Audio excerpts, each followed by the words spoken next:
Welcome to Asia Pacific Defence Reporter, your go-to source for cutting-edge security insights in the region. Get ready for rapid-fire analysis and commentary from the Asia Pacific with your host, Kim Bergman. Hello and welcome back. Greetings from Brazil. If there's a bit of background noise, that's either the air conditioning or the traffic, or both. I've previously described the trauma of working as a journalist: long hours, stress, online abuse, a slave driver of an owner, and so on. But you get to do some cool stuff. And in my case, it has been the most recent media visit to the company Embraer, located just outside the largest city of Sao Paulo. And this was quite a large group of journalists, more than 20, I think, with people from locations as varied as the US, the UK, Poland, the Netherlands, Japan, and others that I didn't have a chance to speak with. It was largely about Embraer's very impressive commercial aircraft range. They're the world's largest manufacturer after Airbus and Boeing, as well as their significant military capabilities, which of course was where my focus was directed. In particular, for me, the star of the show is their new strategic airlifter, the C-390, or getting more widely known by its NATO designation as the KC-390. What is the relevance to Australia, I hear you ask? Well, that is because these might well have been the RAF's transport fleet of the future, but instead of studying the options available, what happened was, in the process of replacing four-engined C-130Js, our Air Force decided to buy even more C-130Js. Now, in recent podcasts, I've given Army a very hard time over the destruction and dismantling of Taipan helicopters, and at the end of this podcast, I'll say a bit more about that. Navy, for what I regard as the absurdity of transferring $10 billion to the US and the UK, or to their industries, without a refund clause or accountability. And now it's the turn of the Air Force. Now, I'll have a lot more to say about the C-390 in a moment, but it has two jet engines, which means it can carry more cargo than a four-propeller-driven C-130J, a lot faster and also a lot further. But let's start with the C-130J, and I'll begin with the usual disclaimer. It's a fine, reliable aircraft, part of a family that stretches back to the 1950s. The current J model, about 500 of these have been built. They're still in production. And I also definitely don't have a problem with the manufacturer Lockheed Martin, which is an excellent company of which I have a very high opinion. However, the real question is whether Australia has received good value for money with the purchase of the C-130Js. And on the evidence available to me, I think the answer is almost certainly not. You see, there are only three Western airlifters in this general class. The European A400M, which is a bit bigger, nothing wrong with that in my opinion, the C-130J and the Embraer C-390. Just as an aside, European companies and governments were so worried by the continuing historic dominance of the C-130 Hercules family that they started developing an alternate to it in the 1980s, which became the A400M. However, rather than conducting a thorough evaluation of those three, the RAF instead claimed that they had conducted a so-called desktop study, which in my experience is code for doing nothing at all and just choosing whatever it is that you want. Now, this has become all too typical for Australian processes, or rather the lack of processes. People in the services have occasionally said to me, "We know what we want." And you see, that's exactly the problem. Life should teach us it's not a matter of what we want, it is a matter of what we need. A divorced middle-aged man with 3 children might want a Lamborghini, but what he objectively needs is an economical people mover. And there are also questions of what represents best value for the Australian taxpayer, something these days that seems almost completely absent from the defence acquisition equation. So following this non-process of, not having an evaluation, in November 2022, there was a Defence Security Cooperation Agency notification to Congress of a sale to Australia of 24 C-130Js and a huge amount of additional equipment such as spare engines. I'm not sure whether Australia gets a say in any of that or whether it just comes as a package deal with a whole lot of spares. Anyway, this was for a total of US 6.3 billion, which is around Australian dollars 9.54 billion. Okay, got that. It's very important. These figures, I'm going to come back to those. Remember, 24 aircraft for 9.5 billion. Then, 10 months later in July 2023, Defence Minister Richard Marles proudly stated that Australia was going to receive 20 C-130Js for 9.8 billion, saying basically it was a wonderful deal for Australia. Now, let me do the maths here. So after 10 months, it's 24 minus 20, so 4 less aircraft, 9.8 billion minus 9.5, 300 million. So we are getting about 20% fewer aircraft for an extra 300 million. How on earth is that possible? I don't have the remotest idea. As usual, Defence answers no questions, and this matter is too insignificant to trouble members of the Senate. So we have the travesty of no competition and a situation of fewer aircraft than announced for more money. But this is the Alice in the looking-glass world of defence acquisitions that we live in. In almost any other country, I think this would be a public scandal. In places like South Korea, procurement people responsible for such an outcome would probably be jailed. But here, no one seems to even care, apart from a few journalists like myself. I mean, this has never been reported, even though it's public knowledge. As I say, the DSCA notification, that's online, you can find it. You can go back and have a look at the ministerial press release. And so it's just there in black and white, this huge unexplained discrepancy. But let's be positive and talk a bit more about the C-390, since that's why I'm here in Brazil. And I've not only had a number of briefings about the aircraft, but also a flight. Actually, 2 flights, to be precise. And I and another Australian journalist were lucky enough to be sitting up front in the cockpit for a spectacular sunset takeoff. Now, the aircraft was lightly loaded, the group of journalists and few company people, nowhere near, wouldn't even be 5% of its capability. But even so, we screamed down the runway and we were airborne in a few seconds. I have some video that I might put on YouTube and will supply the link when I write the story. I was impressed with the fully digital glass cockpit with large multi-colour displays, also the big storage compartment of the aircraft where all the cargo goes, and its handling and obvious ease of operation.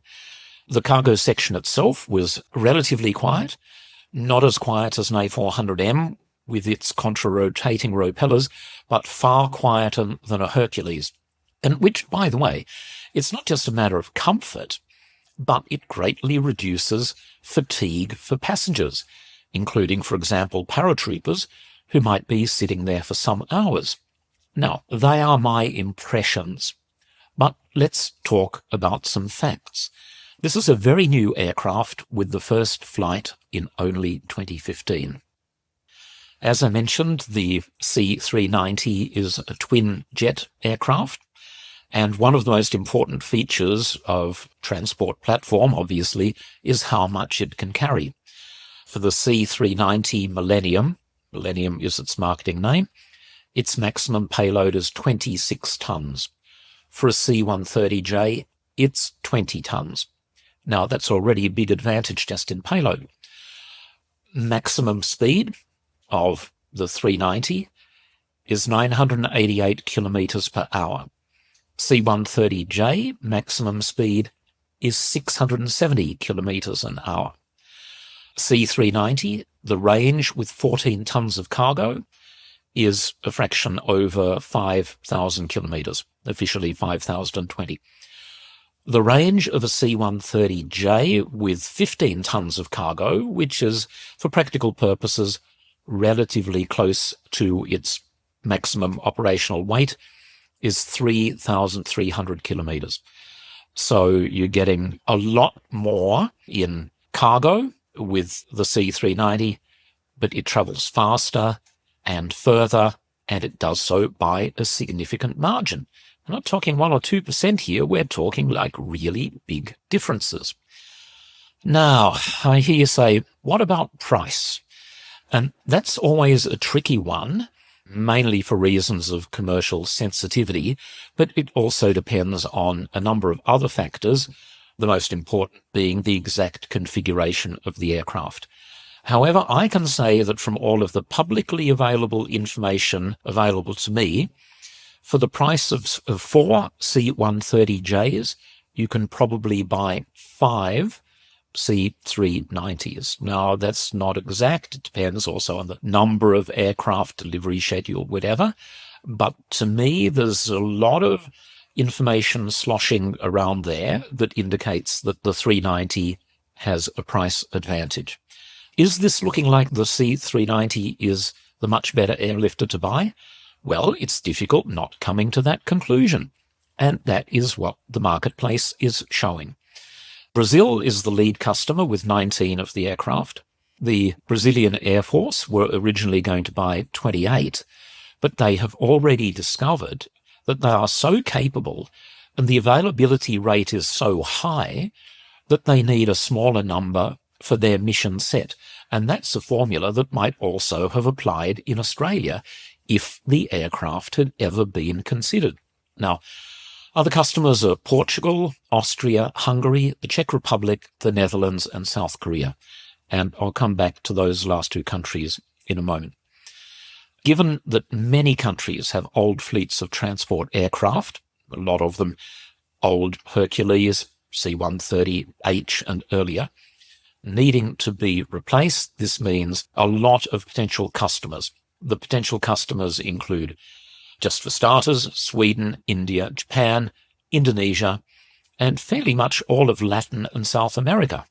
And Embraer is even hopeful of getting a foothold in the US market because they have come up with a niche product that is finding a lot of favor.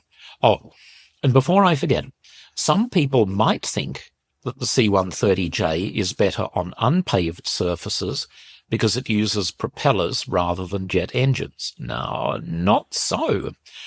The C-390 has done all of the necessary qualification, flights and landings, variety of surfaces, including on a lot of unpaved ones. Now, there are several explanations for why it performs so well, comparable with a propeller aircraft. And without getting into too much technical detail, which I wouldn't understand anyway, the jet engines are mounted high with the wing on top of the fuselage, but they are also positioned well forward of the landing gear, which is a major source of all of the dirt and debris thrown up on unpaved airstrips. It also has excellent short takeoff and landing capabilities, as I've experienced firsthand. Putting all of this together, does it look like Australia could have done a better deal for itself? Well, you bet it does. Now, to circle back and have a few quick words on those last two customers I mentioned, of the Netherlands and South Korea. They are regarded as two of the toughest nations when it comes to thorough and detailed evaluations. Both of them chose the C-390 instead of the C-130J.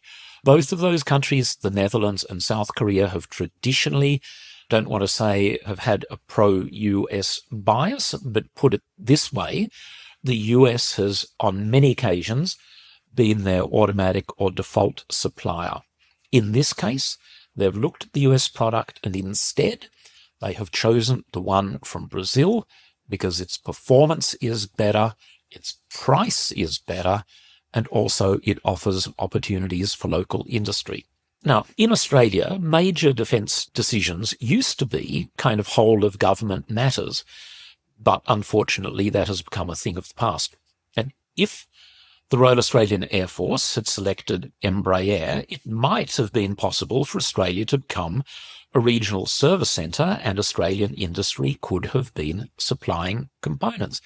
So far, only small numbers of C-390s have been ordered because the aircraft is so new, but it clearly has a lot of sales potential.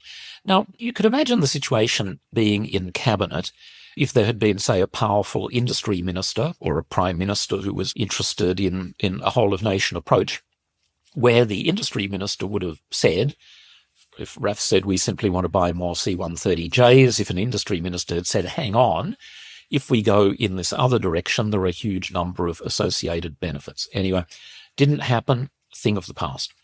So instead, it seems that the RAAF was not interested in any facts and figures.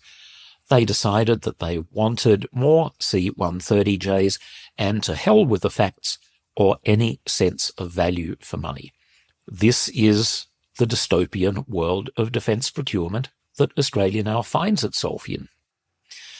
I have to keep an eye on the clock, and in the next episode I can speak a bit more about the Embraer company culture that has an emphasis on safety and reliability. It's a very impressive track record, and I have a couple of stories to tell in that regard. However, I need to finish off with some words about helicopters. In the last episode, that was about a fortnight ago, that was the one about the Tiger helicopter with the smoking engine story on the ABC. I mentioned I had some harsh words for the Department of Defence, saying that they had incorrectly blamed a minor technical problem on the aircraft rather than the pilot not following correct startup process. Well, I might have been wrong, because I've been contacted not by the department itself, of course, but by someone who, shall we say, seems to have a fairly good idea about all of this. And they say there is only one way to start a Tiger engine. You flick a switch and the FADEC system takes over. That's full authority digital engine control system. They go on to explain that the puff of smoke, which did the helicopter no harm whatsoever, happened when the engine was shut down after several unsuccessful attempts to clear a software or sensor fault by several attempted restarts. So my apologies. As I have said previously, when something is drawn to my attention, I will make a correction. But, does that resolve the issue? Is it correct process to make several attempts to restart the engine to clear a software or sensor fault? I don't know. It's the world we live in, and it reinforces the broader point, because I wasn't informed by the department, but like I say, somebody who's interested in all of this. And as I remarked previously regarding another inadvertent error I made regarding the Arafura OPV helicopter deck, Defence, including the government, behave in a manner even worse than not releasing information. They are apparently happy for incorrect information to be circulated. And who benefits from such a ridiculous situation is completely beyond me. I'll conclude by saying that if anyone from Defence wants to contact me to set me straight, my phone number and email are publicly available. I can sometimes be found in the Hotel Kingston for Friday lunch. Just drop by and say hello, and who knows, we might all learn something. Now, I'm also keeping tabs on the inquiry into the fatal Taipan crash, currently underway, and what looks like the despicable position of the Army trying to limit the witnesses being called and the subjects being examined. This screams cover up to me, and I'll have more to say about that in the near future. As usual, why the government is acquiescing in this behaviour is beyond me. No wonder the opinion polls show that they have entered unwinnable territory unless they start making some changes pronto. I've argued before that what's happening in this defence national security space is a microcosm of other things, and this culture of secrecy and crazy decisions is being felt out there. Okay, bye from Brazil. Thank you for listening, and see you next time. Bye for now. That's today's Asia Pacific Defence Reporter. For more in-depth articles, expert opinions and exclusive interviews, visit AsiaPacificDefenceReporter.com. Stay informed, stay ahead. This is your source for all things defence. Until next time.